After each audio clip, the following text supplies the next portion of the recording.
ಒಂದು ಜಾತಿ ಜನಗಣತಿಯನ್ನ ನಾವು ವಿರೋಧ ಮಾಡ್ತೀವಿ.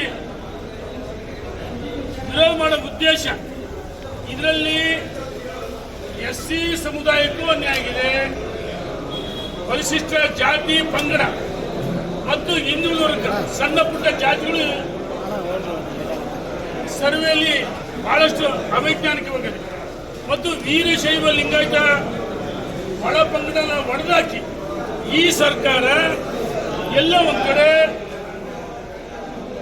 ರಾಜ್ಯದಲ್ಲಿ ಸನ್ಮಾನ್ಯ ಸಿದ್ದರಾಮಯ್ಯನವರು ಅಧಿಕಾರ ಸೂರ್ಯಚಂದ್ರ ಎಷ್ಟು ಸತ್ಯನೋ ನವೆಂಬರ್ ಡಿಸೆಂಬರ್ನಲ್ಲಿ ಅಧಿಕಾರ ಹಂಚಿಕೆ ಆಗೇ ಆಗುತ್ತೆ ಅಂತ ಹೇಳಿ ಕೆಲವ್ರನ್ನ ಅವ್ರನ್ನ ಹಿಂಬಾಲಕನ್ನ ಈ ಜಾತಿ ಜನಗಣತಿ ಅಸ್ತ್ರ ಬ್ರಹ್ಮಾಸ್ತ್ರವನ್ನು ಬಳಸ್ತಾರೆ.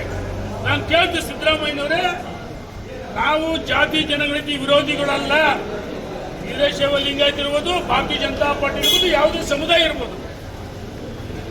ಕಳೆದ 10 ವರ್ಷಗಳ ಹಿಂದೆ ನೀವು ಜಾತಿ ಜನಗಣತಿಯನ್ನ ಕೋಟ್ಯಾಂತರ ರೂಪಾಯಿ ಹಣವನ್ನು ಖರ್ಚು ಮಾಡಿ ಜಾತಿ ಜನಗಣತಿ ಮಾಡಿಸಿದ್ರಿ. ನಿಮ್ಮ ಏನು ಆ ವರದಿಗೆ ಕಾಂತರಾಜ್ ಆಯೋಗಕ್ಕೆ ಕಾಂತರಾಜನ ಅಧ್ಯಕ್ಷರು ಮಾಡಿದ್ರಿ. ಆ ಸಂದರ್ಭದಲ್ಲಿ ನೀವು ಅಧಿಕಾರದಲ್ಲಿದ್ದಾಗ ಮಾಸ್ಟರ್ ಬಿಡುಗಡೆ ಮಾಡಬಹುದಲ್ಲ, ಯಾಕೆ ಮಾಡಲಿಲ್ಲ? 10 ವರ್ಷ ಆಯ್ತು. ಇವತ್ತು ಕೇಳ್ತೀನಿ ಸಿದ್ದರಾಮಯ್ಯನವರೇ, ನಿಮ್ಮ ಮನೆಗೆ ಬಂದು ಜಾತಿ ಗಣತಿ ಸರಿಗೂ ಮಾಡಿಲ್ಲ, ಮಲ್ಲಿಕಾರ್ಜುನ್ ಖರ್ಗೆ ಅವ್ರ ಮನೆಗೆ ಹೋಗಿಲ್ಲ, ಡಿ ಕೆ ಶಿವಕುಮಾರ್ ಮನೆಗೆ ಹೋಗಿಲ್ಲ, ನಮ್ಮ ಯಾರ ಮನೆಗೆ ಬಂದಿಲ್ಲ. ಪರಿಶಿಷ್ಟ ಜಾತಿ ಪಂಗಡ ಹಿಂದುಳಿದ ವೀರಶೈವ ಲಿಂಗಾಯತರು, ಬ್ರಾಹ್ಮಣರು, ಯಾದವರು, ಗೊಲ್ಲರು, ಮರಾಠರು, ಉಪ್ಪಾರರು, ಹಾಲುಮತ ಸಮಾಜ ಇರ್ಬೋದು, ಒಕ್ಕಲಿಗ ಸಮಾಜ ಇರ್ಬೋದು, ಅಥವಾ ಸಬ್ಕಾಸ್ಟ್ಗಳು ಬರ್ತವೆ. ಯಾವುದೇ ಸಮಾಜದ ಮುಖಂಡರ ಸಾಮಾನ್ಯ ಜನರ ಮನೆ ಬಾಗಿಲು ಹೋಗಿಲ್ಲ. ಈ ಸರ್ಕಾರ ಎಲ್ಲ ಒಂದ್ ಕಡೆ ಮುಖ್ಯಮಂತ್ರಿಗಳು ಇದು ಏನು ಹಾವು ಬಿಡ್ತೀವಿ ನೋಡಂತಾರೆ, ಅರಿವೆ ಬಿಡಕೊಂಡಿದ್ದಾರೆ. ಈಗಾಗಲೇ ರಾಜ್ಯದಲ್ಲಿ ಎಲ್ಲ ಸಮಾಜಗಳು ದಂಗೆ ಹೇಳ್ತಾ ಇದಾವೆ. ನೀವೇನಾದ್ರೂ ನಾಳೆ 17ನೇ ತಾರೀಕಿಗೆ ವಿಶೇಷ ಸಚಿವ ಸಂಪುಟ ಕರ್ತೀರಿ, ಆಲೋಚನೆ ಮಾಡಿ ಸಿದ್ದರಾಮಯ್ಯನವರೇ. ಈ ಹಿಂದೆ 2013ರಲ್ಲಿ ನೀವು ಅಧಿಕಾರದಾಗಿದ್ದಾಗ ವೀರಶೈವ ಲಿಂಗಾಯತ ಅಂತ ಹೊಡೆದ್ರಿ. ಈಗ ಜಾತಿ ಜನಗಣತಿ ಮತ್ತೆ ಬಿಡುಗಡೆ ಮಾಡ್ತೀವಿ ಅಂತ ಹೇಳಿದ್ರಿ. ಹಿಂದೆ 2017ರಲ್ಲಿ ನಿಮಗೆ ಜನ 18ರಲ್ಲಿ ಯಾವ ರೀತಿ ಪಾಠ ಕಲಿಸಿದ್ರು, ಮತ್ತೆ ನಿಮಗೆ ಜಾತಿ ಜನಗಣತಿ ಅವೈಜ್ಞಾನಿಕವಾಗಿದೆ, ಮರು ಸರ್ವೆ ಮಾಡ್ರಿ, ಇದನ್ನ ವಿರೋಧ ಮಾಡಬೇಕಂತ ಹೇಳಿ ನಾನು ಕಾಂಗ್ರೆಸ್ಸಿನ ಎಲ್ಲ ಮುಖಂಡರಲ್ಲೂ ಒತ್ತಾಯ ಮಾಡ್ತೀನಿ. ವಿನಂತಿ ಮಾಡಲ್ಲ. ನಿಮಗೆ ಸ್ವಾಭಿಮಾನ ಇದ್ರೆ ರಾಜೀನಾಮೆ ಕೊಟ್ಟು ಹೊರಗಡೆ ಬನ್ನಿ, ಪ್ರತಿಭಟನೆ ಮಾಡ್ರಿ. ಕುರ್ಚಿಗೋಸ್ಕರ, ಕುರ್ಚಿ ಉಳಿಸೋದಕ್ಕೋಸ್ಕರ ಜಾತಿ ಜನಗಣತಿಯನ್ನ ಬಿಡುಗಡೆ ಮಾಡಿಕೊಟ್ಟಿದ್ದಾರೆ. ಇದನ್ನು ಸ್ವೀಕಾರ ಮಾಡಿದ್ರೆ ರಾಜ್ಯದಲ್ಲಿ ಬೆಂಕಿ ತುರಿಯುತ್ತೆ, ಜನ ಬೀದಿಗಿಳಿತಾರೆ.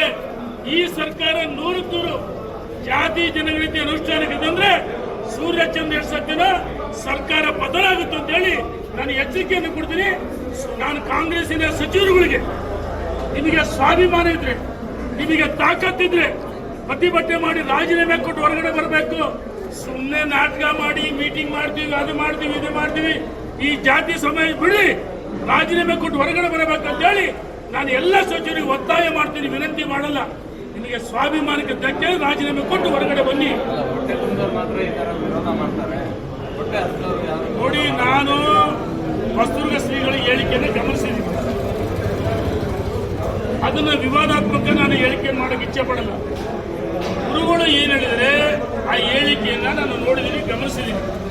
ನಾವು ಹೇಳೋದು ಇವತ್ತು ಹಸಿದವರಿಗೆ ಆಯ್ತಾ, ಈ ಜಾತಿ ಜನಗಣತಿ ಉಪಯೋಗ ಆಗ್ಬೇಕಂದ್ರೆ ಸಣ್ಣ ಪುಟ್ಟ ಸಮಾಜ, ಹಿಂದುಳಿದ ವರ್ಗ ಇರ್ಬೋದು, ಅದರಲ್ಲಿ ಸಬ್ ಕಾಸ್ಟ್ಗಳು ಬರ್ತವೆ, SC ST ಸಬ್ ಕಾಸ್ಟ್ಗಳು ಬರ್ತವೆ, ವೀರಶೈವ ಲಿಂಗಾಯತರು ಒಳ